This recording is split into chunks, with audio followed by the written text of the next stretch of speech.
The poem of the man God, the third year of the public life. Chapter 526.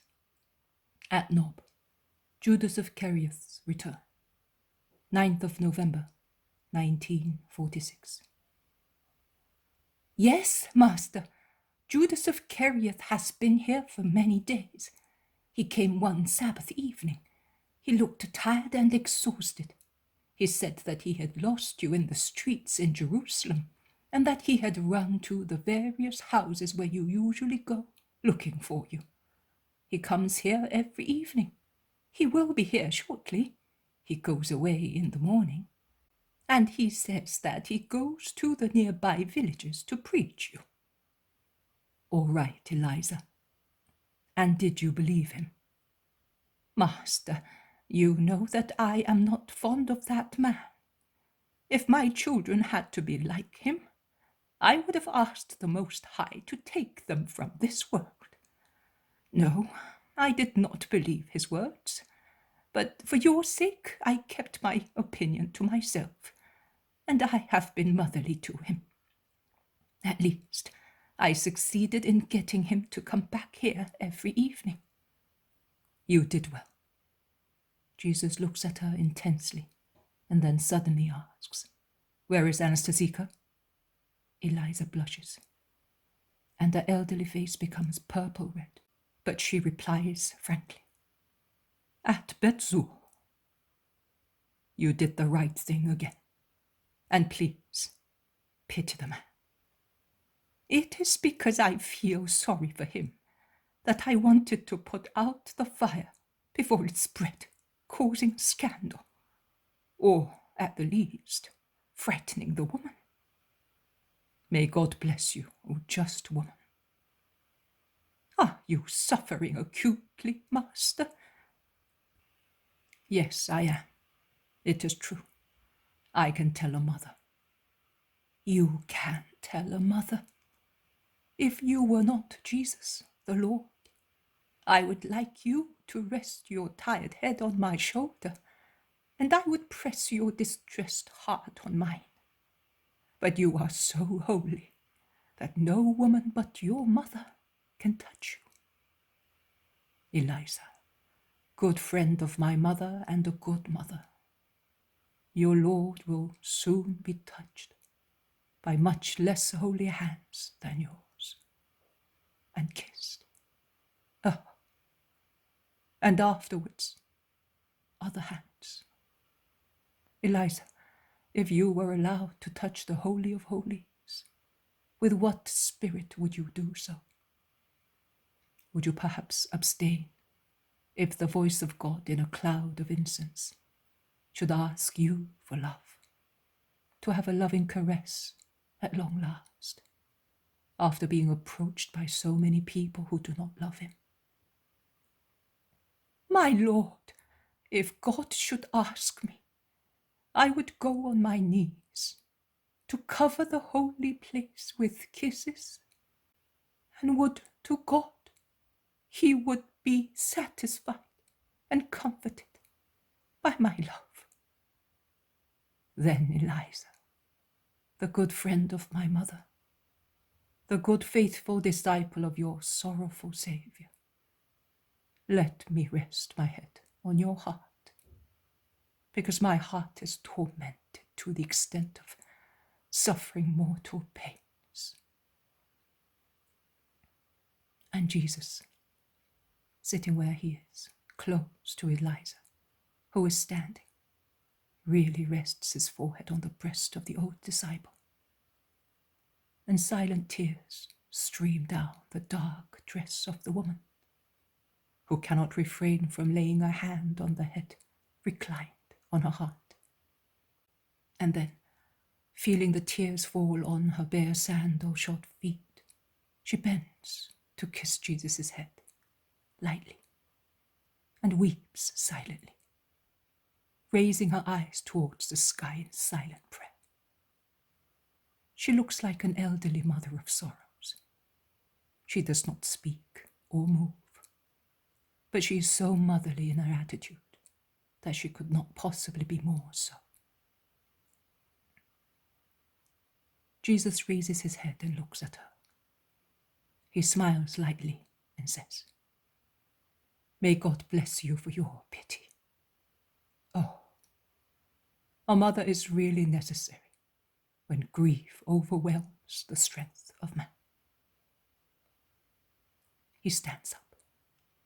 He looks once again at his disciple and says, "Every moment of this hour is to be kept to ourselves. I came ahead by myself just for that." "Yes, Master, but you cannot remain all alone. Let your mother come." "She will be with me in 2 months' time." And he's about to say something else when the strong voice, always somewhat insolent and ironical, of Judas of Kerioth resounds downstairs in the kitchen. "Still busy carving, old man? It's cold, and there's no fire in here. I am hungry, and there's no food ready. Is Eliza sleeping, perhaps? She wanted to do everything by herself, but old people are slow, and their memory's weak. I say, are you not speaking? Are you completely deaf this morning?" "No, but I am letting you speak, because you are an apostle, and it ill becomes me to reproach you," replies the old man. "Reproach me? Why?" "Examine yourself, and you will find why." "My conscience has no voice." "Which means that it is deformed, or that you have mimed it." And Judas must have gone out of the kitchen because first a door bangs, and then footsteps are heard on the staircase. "I am going downstairs to prepare, Master. Go, Eliza." Eliza leaves the room upstairs, and she immediately meets Judas, who is about to set foot on the terrace. "I'm cold and hungry." "Nothing else? Well, man, you still have very little." "What else should I have?" "Hey, so many things." Eliza's voice fades away. "They are all old fools. Ah!" He pushes the door and finds himself facing Jesus. He is so surprised that he takes a step backwards. He collects himself and says, "Master, peace to you." "Peace to you, Judas." Jesus receives the kiss of the apostle, but he does not return it. "Master, are you not kissing me?" Jesus looks at him and remains silent. "It's true, I made a mistake, and to refuse to kiss me is the least you can do. But do not judge me too severely. On that day I was caught in the middle of some people who do not love you, and I argued with them until I talked myself hoarse. Later I said, 'I wonder where he has gone,' and I came back here waiting for you. Isn't this the house yours by now?" "While they allow me." "You will not bear me a grudge for that." "No, I only want you to consider the example you have set for the others." "Eh, I can already hear their words, but I have reasons that will justify me with them. I am not even doing it with you because I know that you have already forgiven me." "I have already forgiven you. That is true." One would expect Judas to make a gesture of humility, of love, for so much kindness. He instead makes one which is the very opposite, a gesture of anger, while he exclaims, "But is there no way to see you lose your temper? What kind of man are you?" Jesus is silent, and Judas, standing, looks at Jesus, who is sitting with his head lowered, and he shakes his head with an evil smile on his lips. And the incident is over, as far as he is concerned. He begins to speak about this and that matter, as if he were the best behaved apostle. Night is falling. The noise of the road dies out. "Let us go downstairs," says Jesus. They go into the kitchen where a bright fire is burning and a 3-flame lamp is lit. Jesus, tired, sits near the fireside and seems to be dozing in the warmth. There is a knock at the door. The old man opens it. It is the apostles. Peter, the first to enter, sees Judas and assails him vigorously, asking, "Can you tell us where you have been?" "Here, just here. It would have been foolish to run here and there after people who had disappeared." "I came here, as I was sure that you would be coming back here." "A fine way to behave. The master has not reproached me for it.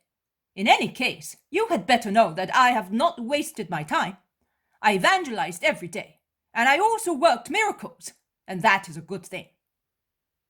"And who authorized you to do that?" asks Bartholomew severely. "Nobody, neither you nor anybody else. It is enough to be of the... In brief, people are surprised and grumble and laugh at us, the apostles who do nothing. And since I know, I acted on behalf of everybody. And I did more than that. I went to see Helkai, and I proved to him that one does not misbehave when one is holy. There were many there, and I convinced them. You will see that they will no longer disturb us. And now I am happy." The apostles look at one another. They look at Jesus. His face is impenetrable. It seems to be veiled with so much fatigue, which is the only visible thing. "But you might have done that with the master's permission," remarks James of Alphaeus. "We have been worried about you all the time." "Oh, well, now you need not be anxious any longer. He would never have given me permission.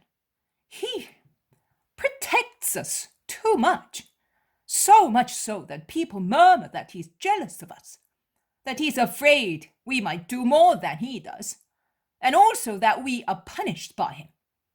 People have caustic tongues. The truth, instead, is that he loves us more than the apple of his eye. Isn't that right, Master? He's afraid we may be exposed to danger, or we may cut a bad figure. And we, too, in our minds, thought that we were punished, and that he was jealous." "Definitely not! I never thought that," says Thomas, interrupting him. And the others echo him, with the exception of Thaddeus, who fixes his sincere, beautiful eyes on the beautiful but elusive eyes of Judas, and says, "And how were you able to work miracles? In whose name?" "What? In whose name? But do you not remember that he gave us that power? Has he deprived us of it? Not that I know. So, I would never take the liberty of doing anything without his consent and order." "Well, I wanted to do it. I was afraid I might no longer be able. But I was, and I'm happy." And he breaks off the discussion, going out into the dark kitchen garden. Once again, the apostles look at one another in dismay. They are shocked by so much audacity, but no one has the heart to say anything that may grieve their master even more, as he seems to be suffering so much. They get rid of their bags, which John, Andrew, and Thomas take upstairs.